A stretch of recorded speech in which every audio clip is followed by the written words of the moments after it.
For 3 years, Ethan Brooks had a rule that no one else knew about. Every blind date started the same way, same worn jacket pulled from the back of his closet. Same beat-up pickup truck he kept specifically for these occasions. Same carefully rehearsed story about being a warehouse supervisor who was just barely keeping his head above water. Most of the women he met through his best friend Daniel's well-intentioned matchmaking left before the check arrived. Some politely excused themselves after the appetizers. Others vanished into the night, with a vague promise to text that never came. And Ethan watched each one go with something that was not quite disappointment, more like grim confirmation of a theory he had been quietly testing for longer than he wanted to admit.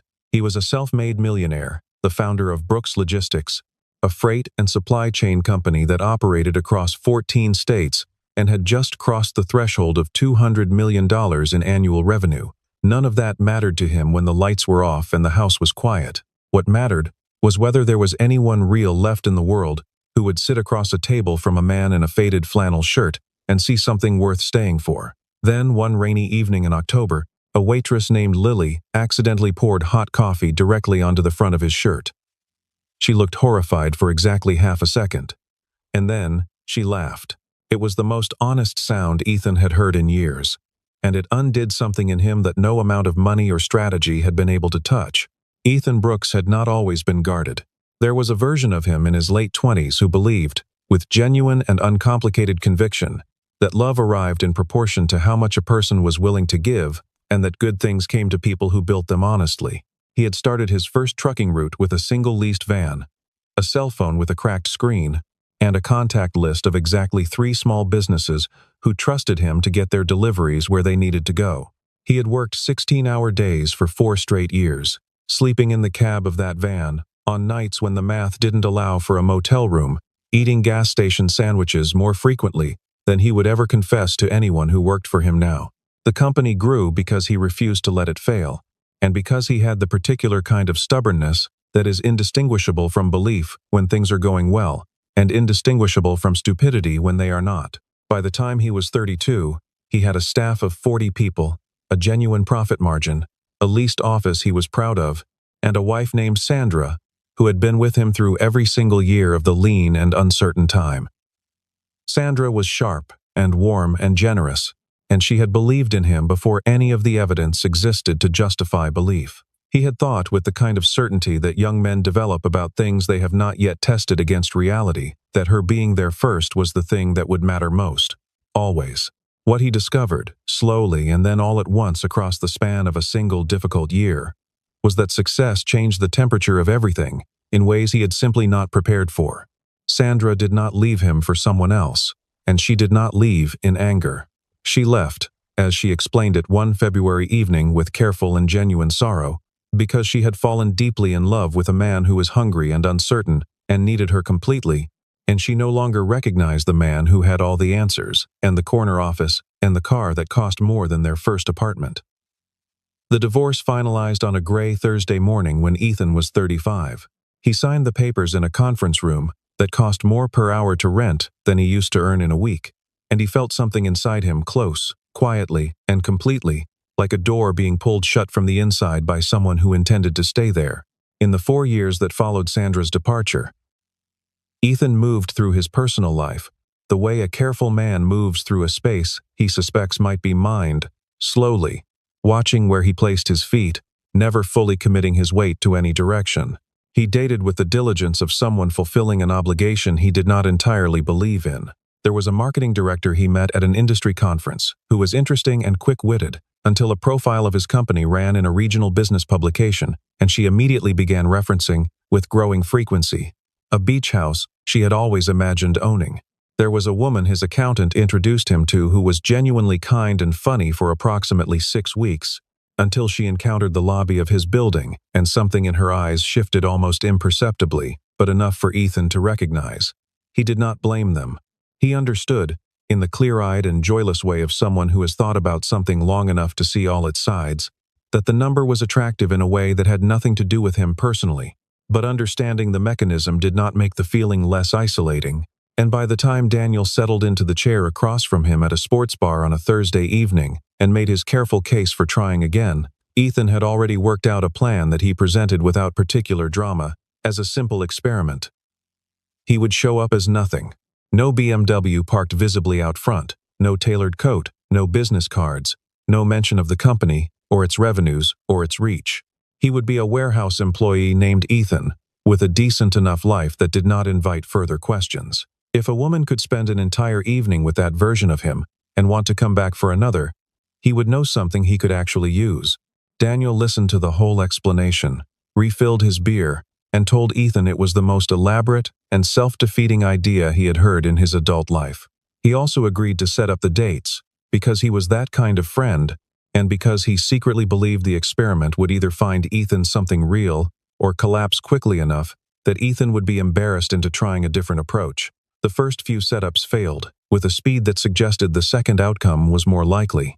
One woman, who arrived looking genuinely hopeful in a yellow coat, checked her phone 3 times in the first 15 minutes, and left gracefully after Ethan mentioned his salary-covered rent, and not much else.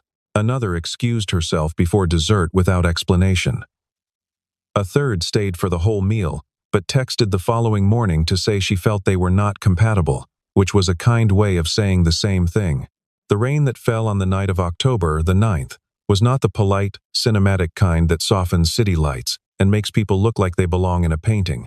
It was the genuinely unpleasant autumn kind, cold and horizontal, and arriving without warning in the middle of what had been an overcast but manageable evening.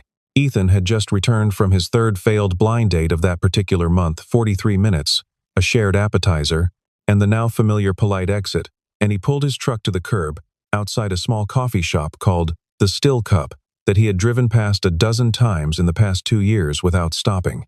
The windows were fogged from the warmth inside. A hand-lettered sign in the door said they were open until 10. He went in mostly because he was not ready to go home to an apartment that was clean and quiet in ways that had recently started to feel like reproaches. The place was small and genuine, and had survived, clearly, on regulars and stubbornness, and the particular charm of a space that had not been designed for social media photography. The chairs were mismatched and comfortable. Local art hung on the walls in frames that did not match each other either. The counter had been refinished at least twice, and showed it. And the whole room smelled of coffee and something baked that was still warm. There were 4 other customers, none of whom looked up. Behind the counter, a woman with dark hair tucked behind one ear was carrying 3 mugs with the unhurried confidence of someone who had done this exact thing 10,000 times and expected to do it 10,000 more. Her name tag said Lily in small printed letters. She was 32 years old, though Ethan would not learn this for several weeks. What he noticed first was not her appearance, but the way she spoke to the older man in the corner booth. She did not ask for his order the way service workers ask when they are managing a task, but the way a person asks when they actually want to know the answer. And when he told her about his granddaughter's school concert, she stopped moving for a moment to fully hear him. Ethan sat at the counter and ordered black coffee and whatever pie was left. Lily brought both, and as she reached across to set the mug down, her sleeve caught the handle of the coffee pot, and a generous wave of dark roast landed squarely on the front of Ethan's already unremarkable shirt. She pulled back. She looked at the spreading stain. She looked at him, and then, with her hand coming up to her mouth about half a second too late to do any good, she laughed genuinely, helplessly, with the full weight of her personality behind it. "I am so sorry," she managed, already reaching for a cloth. "That was entirely on me, and you have every right to be furious about it." Ethan looked down at the shirt, which was not going to recover. He looked up at her, who was still slightly laughing while being apologetic. And he felt something in his chest that he had not felt in so long that it took him a moment to identify it. He laughed too, not the polite social laugh of a man managing a situation, but the real kind, from somewhere lower than the throat, and it surprised him enough that he kept going longer than the moment technically required. Lily brought him a replacement coffee without charge, and stayed to talk while the last of the evening customers drifted out. She had a quality that Ethan had encountered rarely enough that he did not have ready language for it. She was entirely present, in the way that some people are entirely absent even when they are physically in the room, and her curiosity was the kind that asked questions, because it actually wanted answers rather than because it was performing interest. She asked him whether he had ever been somewhere that genuinely surprised him, And when he mentioned a work trip to the coast of Maine that had extended by 2 days because of a storm and turned into an accidental small adventure in a harbor town with one restaurant and one bar and extremely strong opinions about lobster, she leaned on the counter and told him about a summer she spent working at a bed and breakfast on the coast of Oregon when she was 24, and how the fog there arrived some mornings so completely that you could not see the water at all, only hear it moving somewhere below the white. He told her the pie was the best he had eaten in months, which was true. She told him the pie was the owner's wife's recipe and that she had helped make it that afternoon, which made it taste even better to him in retrospect. They talked until the last customer left and the front door stopped opening, and the rain outside shifted from aggressive to merely persistent. He left a substantial tip and she thanked him with the matter-of-fact warmth of someone who appreciated it without requiring it to mean something. Walking to his truck, Ethan realized he had spent the last 90 minutes thinking about nothing other than what was directly in front of him, not the failed date, not the company, not the long architecture of his own loneliness, just a conversation with a person who had burned his shirt and been funny about it, and who had listened to him talk about Maine the way people listen when they are genuinely there. He went back on Wednesday. And the Wednesday after that. By the fourth visit, it had stopped being a decision and become simply the thing he did when the week needed an axis. Lily remembered without being told again that he took his coffee black and preferred the table by the window on evenings when it was free. She noted, without comment, that he always had a book with him, and one afternoon she had left a worn paperback on his usual table before he arrived, with a small note that said only, "You mentioned you liked stories where things go wrong in interesting ways. This one qualifies." It was a novel he had never encountered, and it was quietly extraordinary. And it told him more about the way her mind worked than any direct question could have. He read it in 3 sittings and went back to tell her so, and the conversation that followed was one of the best he had about a book in longer than he could remember, because she did not discuss it the way some people discussed books as a performance of having read, but the way a person discusses something that had genuinely moved them and that they were still thinking about days later. In the weeks that passed between them, gathering weight and warmth without ceremony, she never once asked what he drove, or what he owned, or where he lived, or what his professional trajectory looked like. This was not in curiosity. She was among the most curious people he had encountered, interested in almost everything, and capable of asking about all of it, with the directness of someone who had decided long ago that circumlocution was a waste of everybody's time. She asked him what he thought the difference was between having ambition and simply being afraid to stop moving. She asked him if he had ever made a decision he was proud of, that he had never been able to explain to anyone else's satisfaction. She asked him what he thought loyalty looked like when it was tested rather than assumed. She just did not ask the questions that were shaped like evaluations rather than genuine interest, the ones that were less about understanding a person and more about placing them in a category. Ethan noticed this the way a man notices the absence of something he has been braced against for so long that its absence feels like a physical change in air pressure. He noticed it carefully, and with a gratitude he was not entirely sure what to do with. He invited Lily to dinner on a Thursday in late November. He chose a neighborhood restaurant that served honest food without pretense, the kind of place where the menu was short and the pasta came in generous portions, and the wine was good without being discussed or displayed behind the bar. As a statement, he arrived in the same flannel and jeans he had worn since the experiment began, which were no longer a costume so much as the clothes he had started to actually live in when he was with her, a shift that had happened so gradually he could not have said when it occurred. She came in a dark green sweater with her hair down, and she looked like someone who dressed to feel like herself, rather than to produce an impression, and Ethan thought this was one of the things he liked most about her, even before he fully understood that he liked it. The restaurant was warm and easy, with the particular atmosphere of places that have been there long enough that they no longer need to prove anything about themselves, and the hostess knew the owner's name, and the owner came out to say hello to a table near the window, and the whole room had the settled, unhurried quality of somewhere that understood its own purpose. Over the breadbasket, Lily told him about growing up in a mid-sized city in Ohio, the second of 3 children raised by a mother who held 2 jobs simultaneously for most of Lily's childhood, and a father who was loving in the abstract in a way that sometimes made his physical absences feel more pronounced rather than less. She had learned to cook at 12 because dinners needed to happen, and no one else was reliably there to make them. She had learned to manage money at 14 because it ran out in patterns that were consistent enough to study, and she had decided it was more useful to understand the patterns than to be surprised by them each time. She said none of this with resentment, which was the thing that made it land differently than it might have from someone else. She had the clear-eyed equanimity of a person who had already finished the work of making sense of what had happened to them, and was now simply describing a landscape they had learned to navigate. She said she believed that money was important, and she was not precious enough to pretend it was not, but she had watched people spend entire lifetimes organizing their existence around its accumulation, and arrive at the end of that process with very little they could actually point to.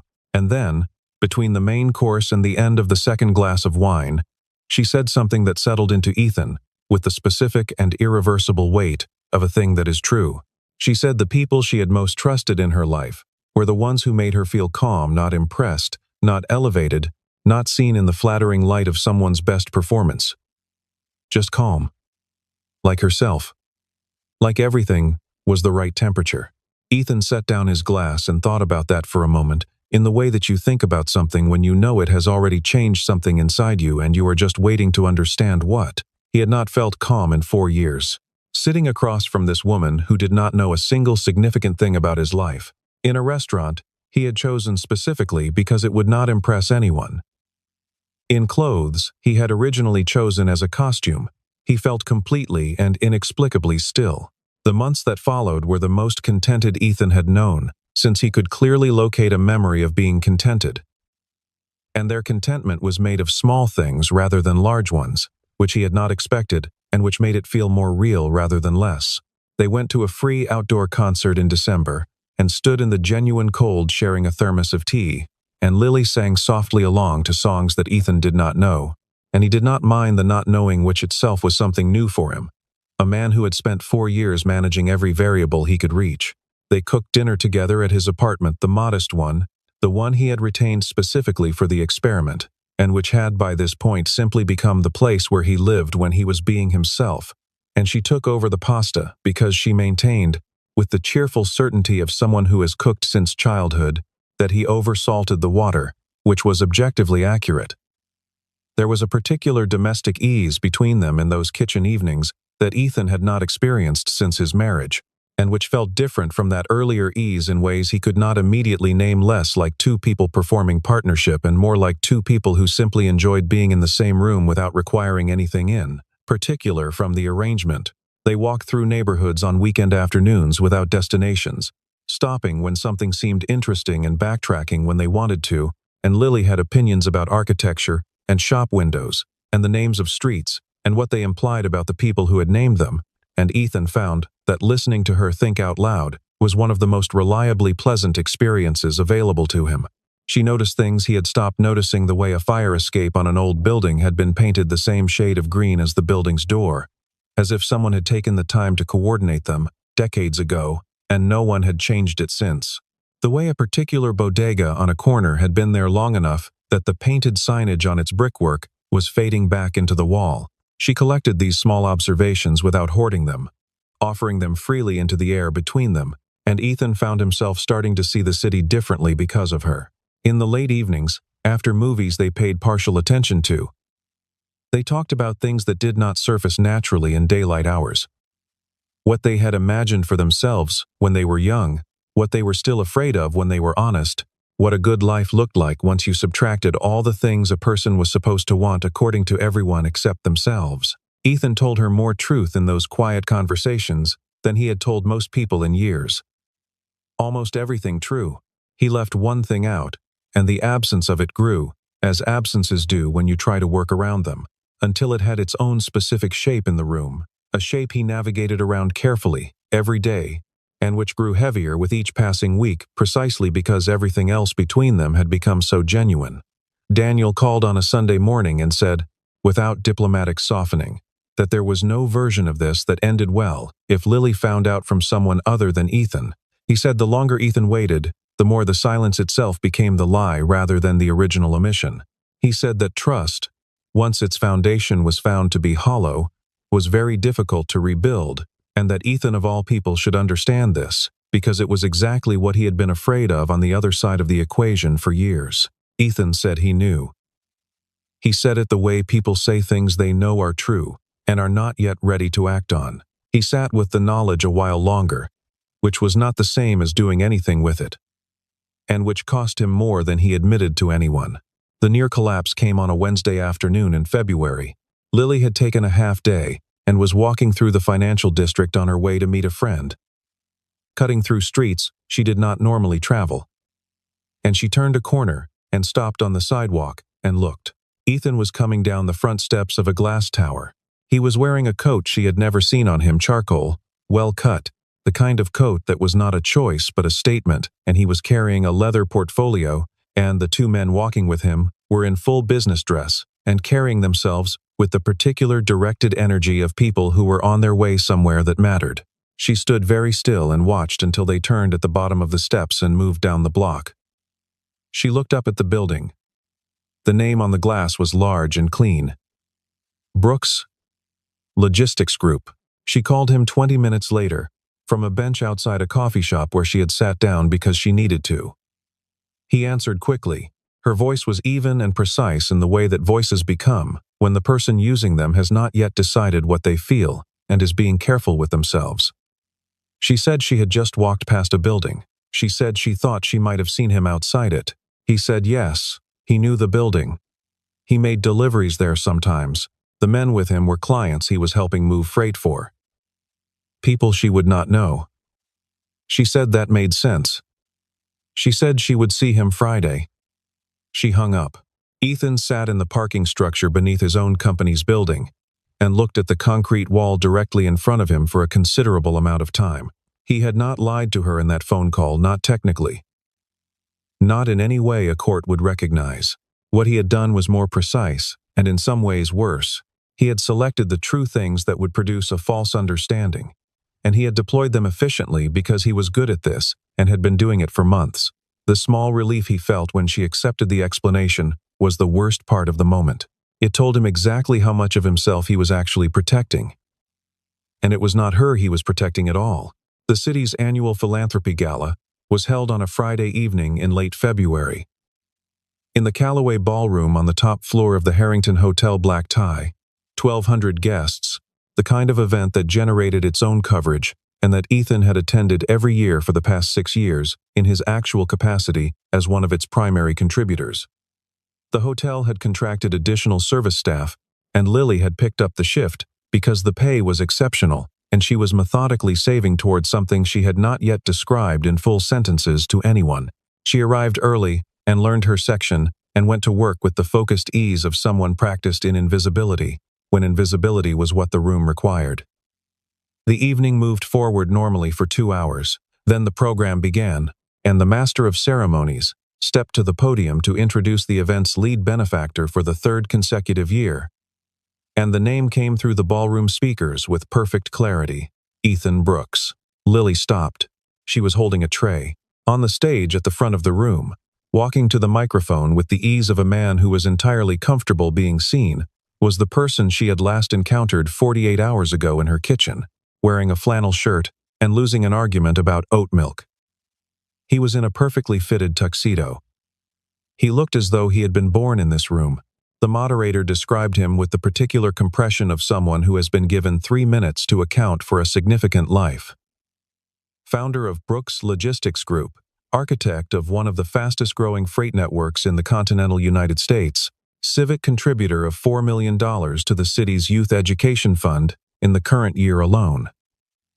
The applause lasted. Lily set her tray down on a side table with both hands, carefully, as though the tray were the thing that needed managing in this moment. She was not devastated that he was wealthy. That was not what was happening in her chest. What was happening was cleaner and more specific than devastation. She had sat with this man for months and told him things she did not tell most people, and she had trusted the version of him that he showed her, and he had made a sustained and deliberate decision every single time he saw her that she could not be trusted with the truth about who he was. She found her coat. She left through the service exit before the applause had finished. The silence that followed was the most difficult thing Ethan had navigated since the morning he signed the divorce papers, And it was more painful than that morning, because this time the fault was entirely and unambiguously his own, and he could not even comfort himself with the mitigating complexity that usually accompanies the end of something. There was no shared failure here, no drift, no accumulated incompatibility. There was simply a thing he had done, over and over, for months, to a person who had given him nothing but her genuine self. Lily did not call. She did not reply to messages, not in anger and not in coldness, but in the specific and controlled way of someone who is removing themselves from a situation because they need to, and who understands that this is what is required for their own preservation. She was not cruel about it. She simply disappeared from his reach with a quiet purposefulness he recognized as strength, and he respected it even as it made the days very long. He stood on the sidewalk outside her apartment building on a Saturday morning for 20 minutes before concluding that it would not be fair to knock. He called Daniel and was told, with the stripped-down honesty of a genuine friend, precisely what he already knew. He went to the real apartment, the one she had never seen, with its views and its deliberately curated furniture and its evidence of a life he had constructed an entire alternative identity to conceal, and he sat at his desk in the quiet and understood something that had been available to him for months and that he had refused to look at directly. He had not been protecting them. He had been protecting himself. He had been so entirely focused on his own fear of being chosen for the wrong reasons that he had denied Lily the most basic respect one person can extend to another, the chance to make an actual choice with actual information.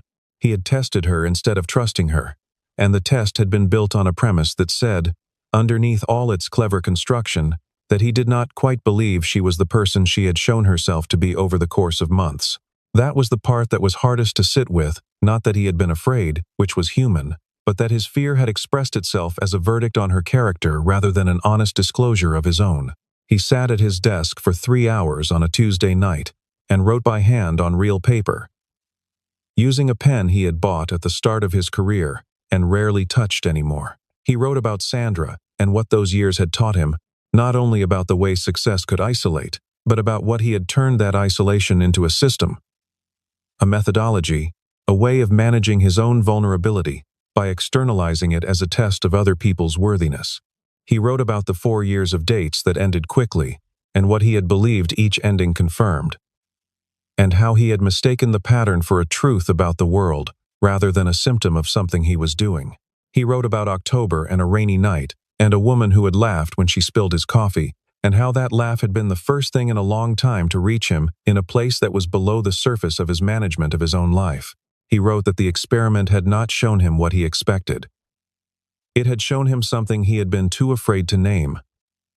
That the safest version of love is no version at all, and that he had been practicing safety for so long that he had nearly turned it into a permanent condition. He wrote that he was sorry not in the reflexive way of someone managing a situation, but in the slow and specific way of someone who has understood exactly what they did and exactly what it cost. He sealed the letter without rereading it and left it with Lily's neighbor, who agreed to deliver it with the skepticism of someone doing a favor they had honest reservations about, and who told him, before closing the door, that Lily was a good person and he should know that. She called on a Sunday afternoon. Her voice was steady and specific, the voice of someone who had read something carefully and was still moving through what it had meant. She agreed to meet him, and she named the diner on her street, Neutral Ground, and she arrived in her coat with her hair down and the particular self-possession of a woman who had already done the hard emotional work before walking in the door and was now simply present for the conversation. She ordered tea. She looked at him across the table with the direct and unhurried attention he had first noticed in a coffee shop on a rainy October night. She said she had read the letter 3 times. She said she understood the fear it described, not theoretically, but from her own experience, because she had her own version of it, smaller in scale, calibrated to a smaller life, but structurally similar, the kind of fear that made a person manage everything carefully and stay one step behind their own feelings to avoid being caught off guard by them. She said the fear was something she could understand and even have compassion for. But she said that understanding someone's fear was not the same as accepting what they did with it, and what he had done with it was decide again and again over months that she was not someone who could be trusted with the truth about him. He did not try to explain around that. He said she was right, entirely, and without qualification. He said he had been trying to be intelligent about something that deserved to be brave, and those were not the same thing.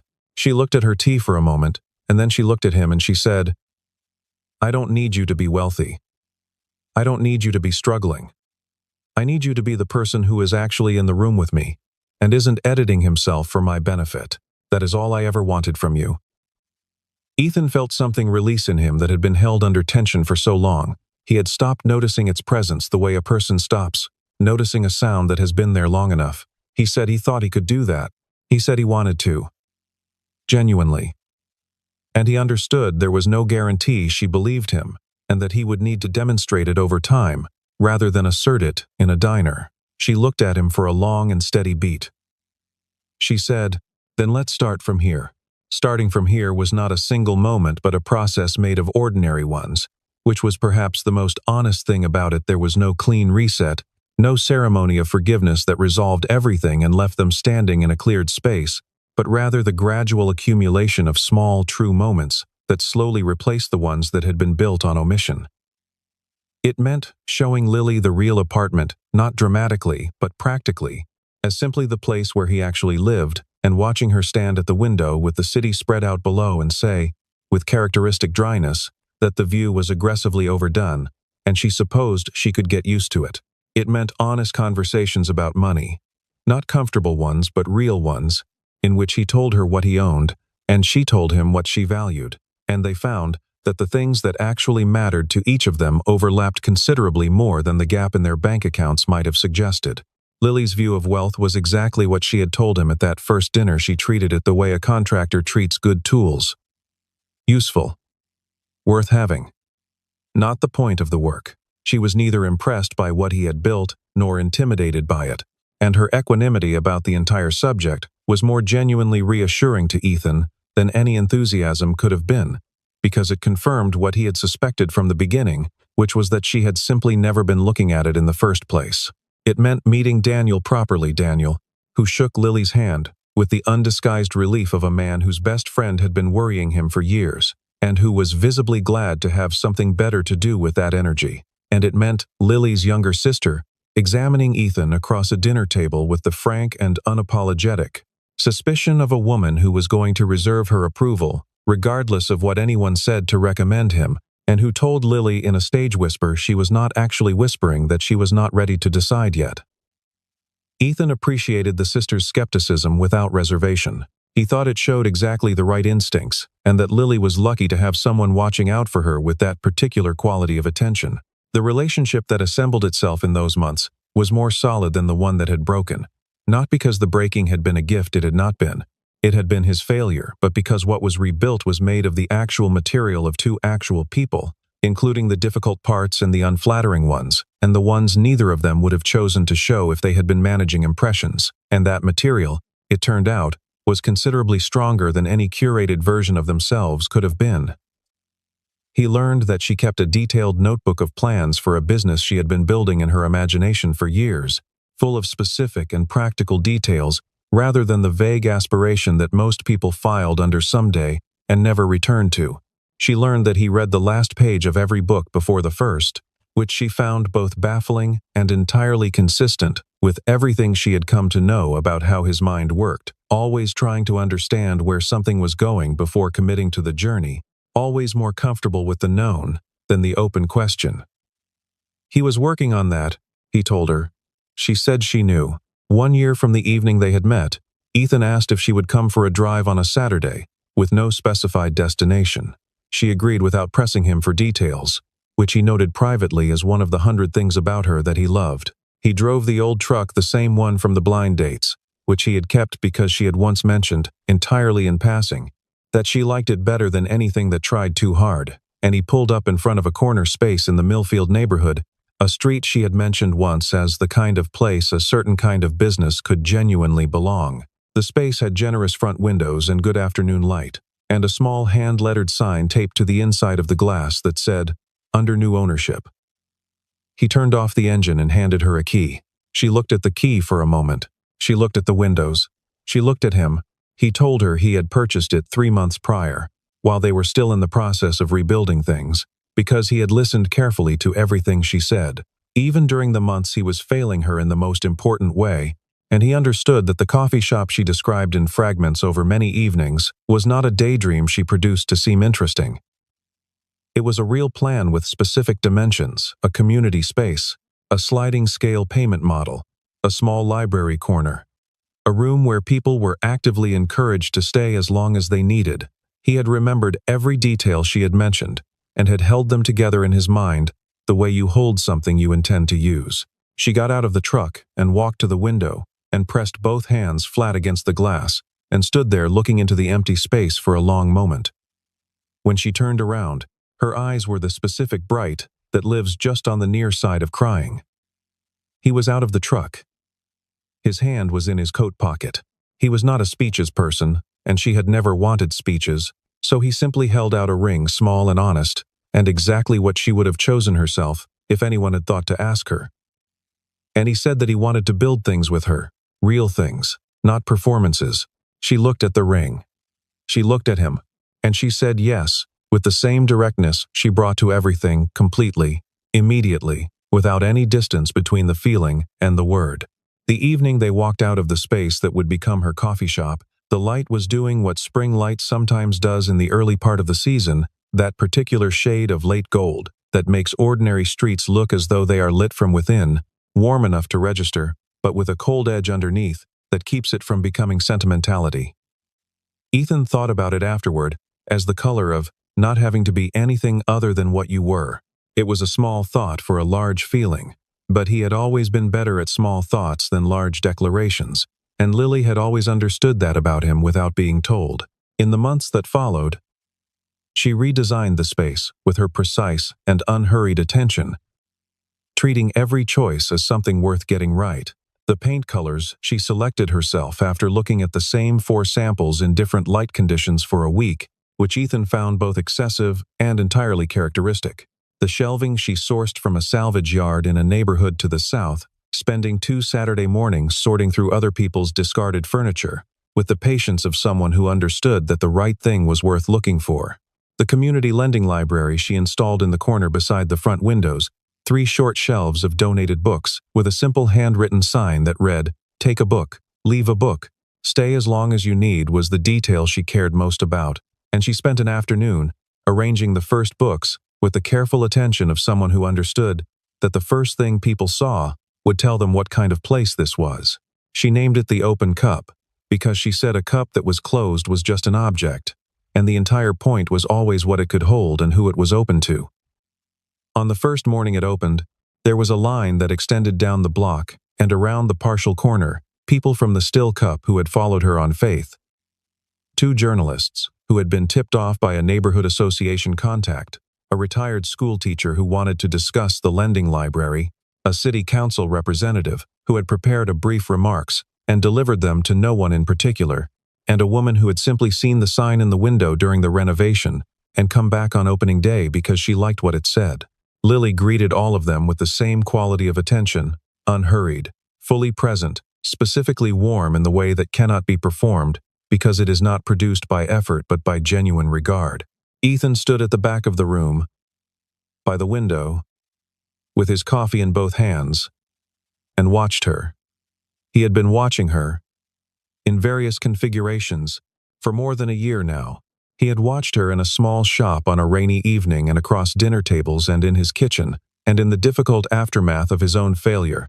And what struck him, standing in her room on this particular morning, was that she was entirely consistent. She had always been this person. The warmth she brought to the crowded opening morning was the same warmth she had extended to a tired older man in a corner booth on the night they met. And what that consistency meant, Ethan understood now, was that it was not a performance she turned on when the stakes were high enough. It was simply what she was made of. He had set out, 3 years ago, to find someone who would choose him before knowing what he owned. He had constructed a test and run it with the diligence of a man who believed that if you were careful enough, you could engineer an outcome that was safe. What he had found was something that no test could have located, because it was not a property you could observe by withholding information. It was something you could only discover by being honest and seeing what stayed. She had seen all of it. The wealth and the fear and the long season of carefully maintained dishonesty, and the man who had been too afraid to simply be seen.